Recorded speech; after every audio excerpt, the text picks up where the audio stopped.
ஓடோடி சென்று உதவிய காவலர்.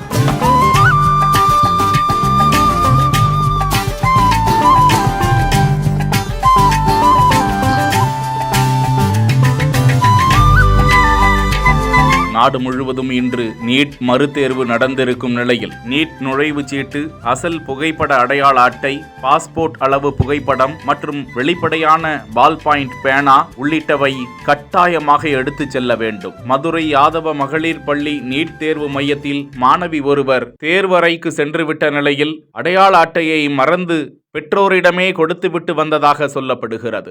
மாணவி வெளியே வந்து பெற்றோரை தேடிய நிலையில் அங்கு பணியில் இருந்த காவலர் ஒருவர் ஓடோடி சென்று அந்த மாணவியின் பெற்றோரை அழைத்து அவரது ஆதார் கார்டை பெற்று ஓடோடி வந்து மாணவியின் கையில் ஒப்படைக்க மகிழ்ச்சியோடு நன்றி கூறி அந்த மாணவி தேர்வு எழுத சென்றார். உதவி செய்த அந்த காவலருக்கு பாராட்டுக்கள் குவிந்து வருகின்றன. இந்த வீடியோ பற்றிய கருத்துக்களை கமெண்ட் செக்ஷனில் பதிவிடவும். உடனுக்குடன் செய்திகளை அறிந்து கொள்ள பிஹைண்ட் வுட்ஸ் நியூஸ் வாட்ஸ்அப் சேனலுடன் இணைந்திருங்கள்.